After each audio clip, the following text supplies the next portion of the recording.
Au Google. Quand de flash. Jusqu'à présent, tu me rappelles.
Peut-être la batterie.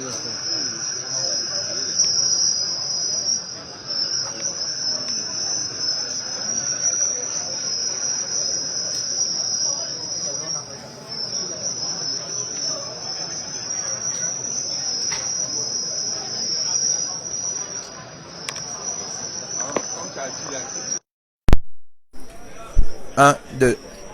1, 2, 3. Est-ce qu'on nous entend? 1, 2, 3. 1, 2, 3.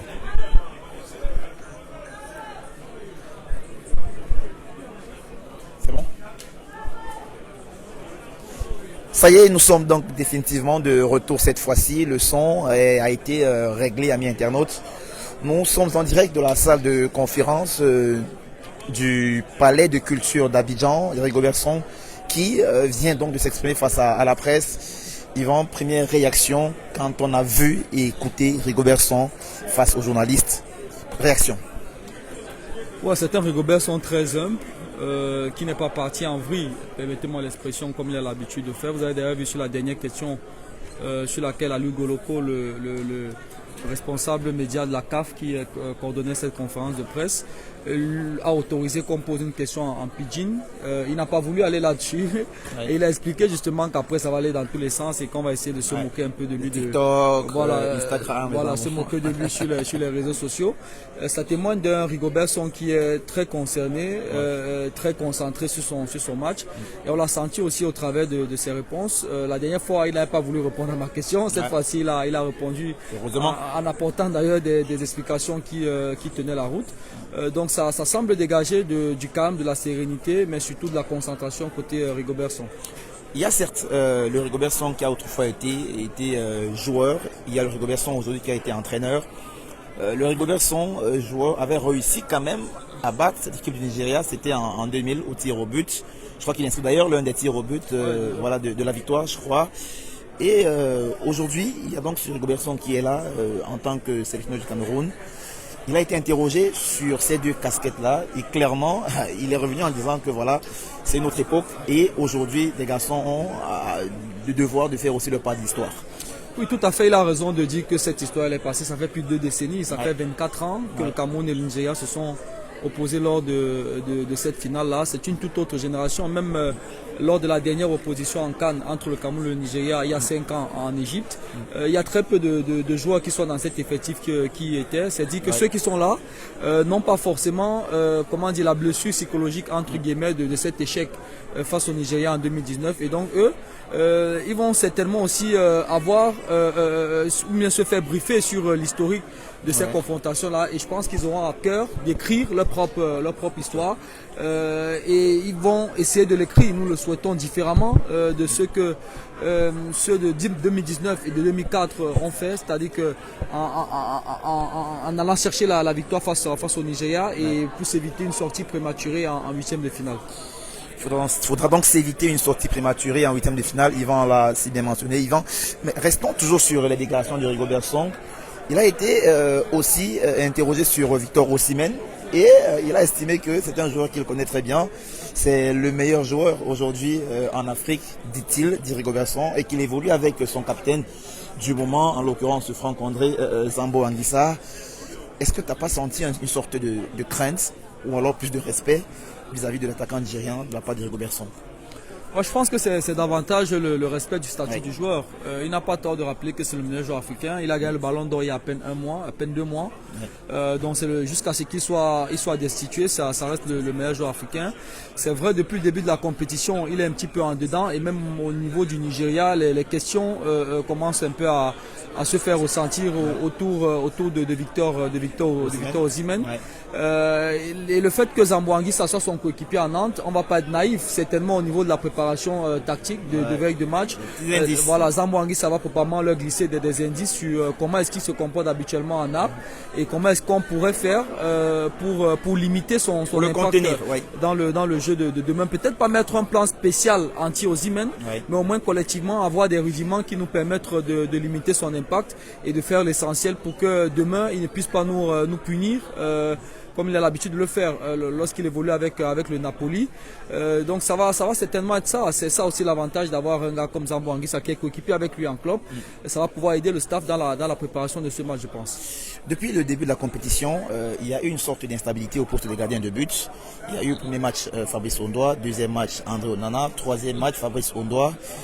Rigobert Song a été interrogé sur la question. Il y est revenu en disant clairement que le Cameroun a une vieille tradition de bons gardiens. On a toujours eu de très bons gardiens. Il a pris l'exemple de Joseph-Antoine Bell et de Thomas Nkono autrefois, pour revenir sur l'actualité en disant que voilà, il a 2 bons gardiens et donc à la fin c'est lui qui fait les choix. Est-ce qu'on comprend cette explication, Yvan? C'est une explication qui tient la route, mais c'est essentiellement de la communication. Vous vous attendez pas à ce que Rigobert Song vienne ici vous dévoiler les coulisses de ce changement intermittent de gardien. On a nos informations à propos. On va peut-être pas remettre de l'huile sur la braise, mais dans tous les cas, on sait qu'il y a eu des soucis en interne. Pour le premier match, ça s'expliquait parce qu'André était arrivé en retard. Sur le deuxième match, il a repris sa place naturellement. Et sur le troisième, il y a eu des soubresauts qui ont finalement amené à revenir encore avec Fabrice Ondoa comme titulaire. On espère simplement que ce soit Fabrice ou que ce soit André qui soit aligné demain. Dans tous les cas, on sera derrière l'équipe nationale du Cameroun. Ce qu'on leur demande, c'est de tout donner à chaque fois qu'ils sont alignés. Donc, quel que soit celui sur qui le staff technique va décider de jeter son dévolu pour le match importantissime de demain face au Nigeria, tout ce qu'on demande, c'est de faire le boulot et qu'au terme des 90 minutes ou des 120 minutes, que le Cameroun soit en train de jubiler sa qualification pour les quarts de finale. Autre sujet qui a beaucoup fait parler ces derniers temps, c'est la question de l'implication du président de la fédération sur les choix de Rigobert Song. Et là encore, Rigo a été clair, formel, précis et concis en disant que c'est lui en tant que sélectionneur qui fait des choix. Et maintenant, il comprend que le président de la fédération puisse de temps en temps venir dans les vestiaires parce que c'est un ancien joueur qui transpire et parle le football au quotidien, mais qu'à la fin, le côté technique lui appartient. Est-ce que là aussi on comprend ce Rigobert Song là? Dans tous les cas, il n'a pas autre choix que de le dire. Parce que venir avouer en conférence de presse d'avant-match que c'est le président qui fait les schémas, qui anime les séances d'entraînement de veille de match, la réunion technique et tout ça, ça serait affiché aux yeux de tout le monde que lui, Rigobert Song, n'a pas de charisme, n'a pas de personnalité et qu'en fait, il n'est qu'un planton qui a été mis là et que l'équipe est gérée ailleurs par une autre personne. Après, comme je l'ai dit, on a d'autres informations aussi. On va pas revenir là-dessus. L'union sacrée. Voilà, Rigobert Song est dans la communication et c'est une communication qui est à l'endroit. Parce qu'à la veille d'un match comme celui-là, on ne peut pas venir commencer à faire des déclarations qui vont faire jaser, qui vont remettre la poudre au feu.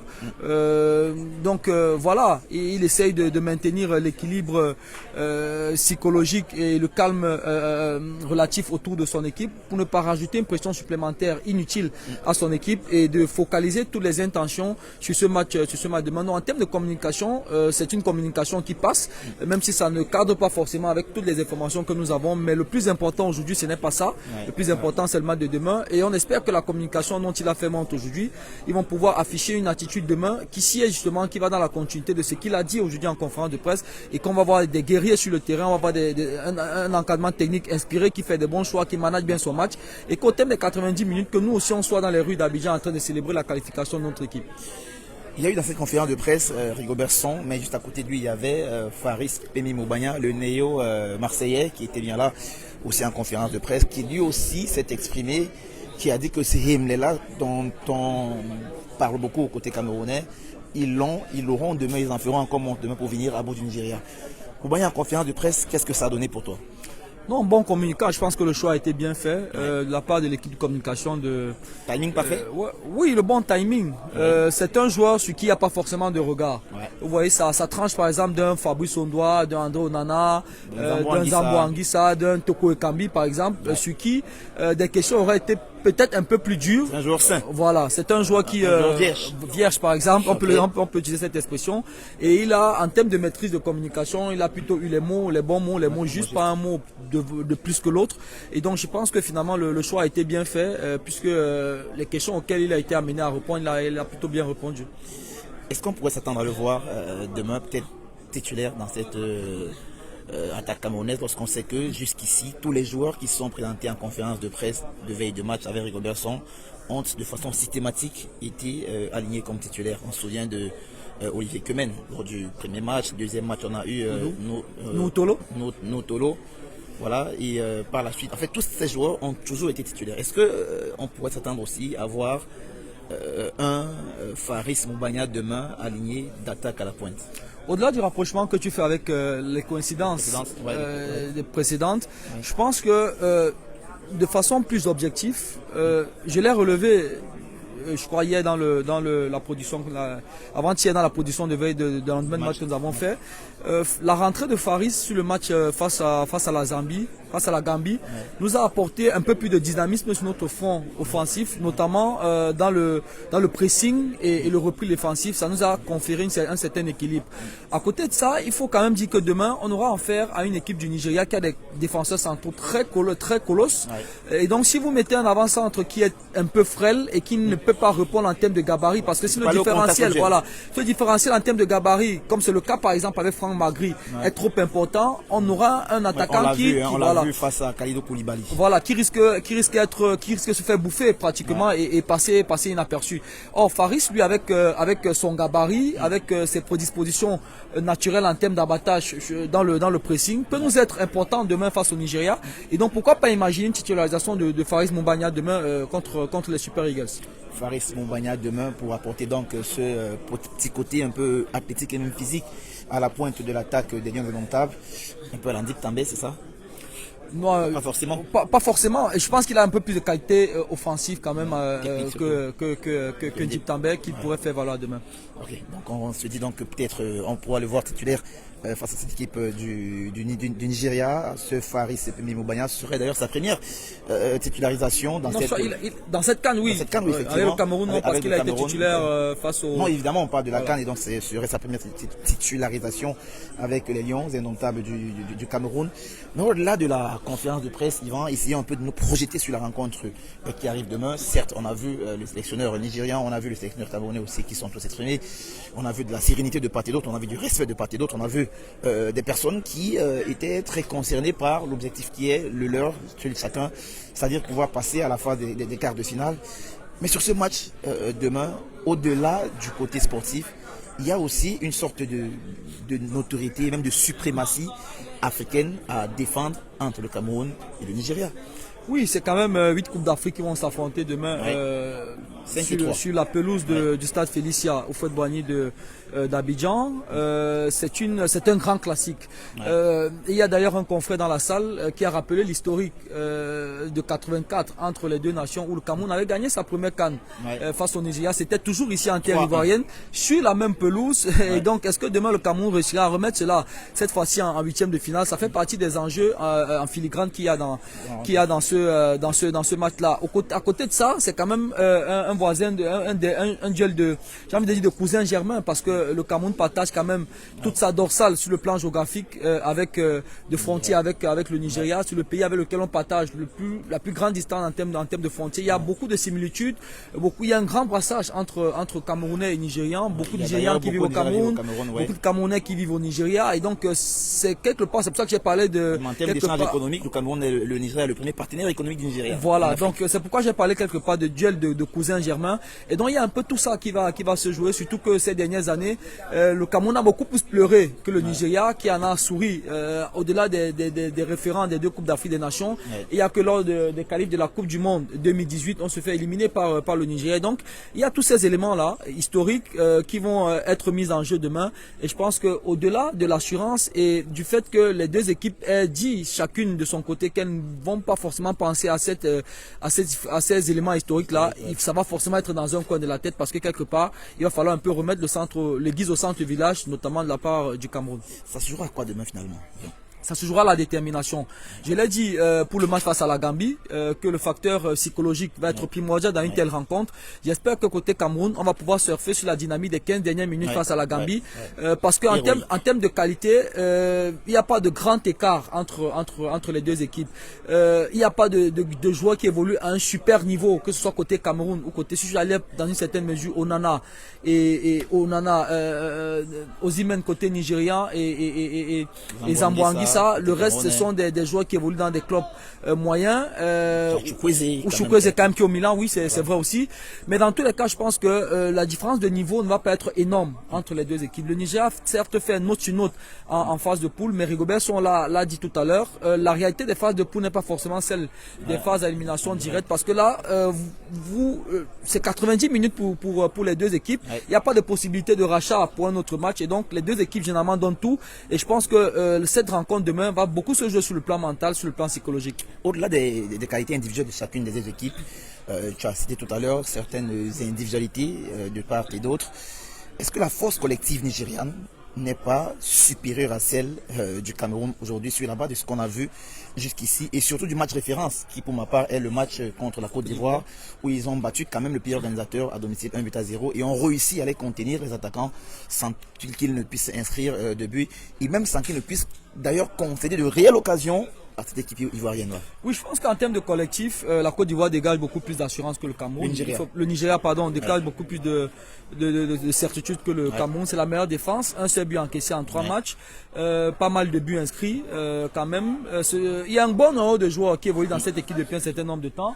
Par rapport à la dernière CAN, il y a aussi une bonne brochette de joueurs qui étaient déjà là au Cameroun, qui sont encore là présentement. Et donc, ils sont dans la continuité d'une certaine constance. Et collectivement, évidemment, ils vont avoir beaucoup plus d'éléments à faire valoir que nous. Mais comme j'ai dit sur un tel match, psychologiquement, si vous réussissez à être prêt sur le plan mental, ça peut vous permettre de compenser le gap qui vous sépare en termes de collectif de votre adversaire du jour. Et donc pouvoir jouer tous vos cartes et pourquoi pas au thème du match, être l'équipe qui réussit à tirer son épingle du jeu. Dernière question, Yvan, question un peu coquine qui va d'ailleurs plaire à beaucoup d'Abidjanais. Alors on sait que le Cameroun a joué sa dernière rencontre en terre un peu hostile avec des supporters ivoiriens qui étaient acquis à la cause de l'adversaire la Gambie. Et il y a ce match qui arrive face au Nigeria, le Nigeria qui lui aussi avait battu la Côte d'Ivoire en phase de groupe. À ton avis, tu penses que les supporters ivoiriens seront pour qui demain? Je pense qu'ils seront pour le Nigeria. Okay. Je pense qu'ils seront pour le Nigeria déjà parce que le Nigeria se marque dans ce stade. Ce sera le 4e match sur les mêmes le Nigeria a quand même battu la Côte d'Ivoire. Je suis d'accord, mais il y a aussi la proximité en termes de proximité géographique. Okay. C'est un pays d'Afrique de l'Ouest, il faut pas l'oublier.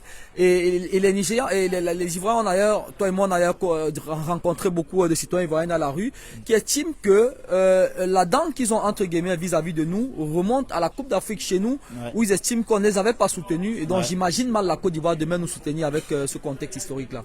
Amis internautes, vous avez donc toutes les clés de compréhension de cette rencontre de demain. Le Cameroun va défier les Super Eagles du Nigeria demain lorsqu'il sera exactement 20h ici du côté d'Abidjan pour ce match des 8e de finale de la Coupe d'Afrique des Nations. Il faut rappeler historiquement les 2 équipes sont déjà affrontées à 7 reprises en Coupe d'Afrique des Nations pour 3 victoires pour les Super Eagles contre 2 pour le Cameroun et 2 matchs nuls. Mais surtout rappeler que le Cameroun n'a jamais battu le Nigeria en 90 minutes au 21e siècle. Donc c'est dire combien le contexte est un peu trop lourd pour nous. Et donc on aura l'occasion de peut-être faire remonter les statistiques qui disent aussi que sur les 2 dernières confrontations entre le Cameroun et le Nigeria, les Super Eagles, malheureusement en CAN, ont toujours pris le dessus. Et même si on est un peu sur d'autres rendez-vous, d'autres matchs, on se souvient de ce sanglant 4-0 qui nous avait infligé avec ces garçons qui allaient être sur les côtés, Moses à l'époque. l'époque. Et donc, le Cameroun a demain l'occasion, n'est-ce pas, de montrer qu'il reste et demeure cette grande nation de football. Yvan, on se dit donc peut-être à demain pour Voilà, d'abord la séance d'entraînement tout à l'heure, voilà, du côté du stade, et certainement demain encore pour beaucoup d'autres aventures sur ces foot. Tout à fait, à bientôt à tous nos internautes. À tout à l'heure.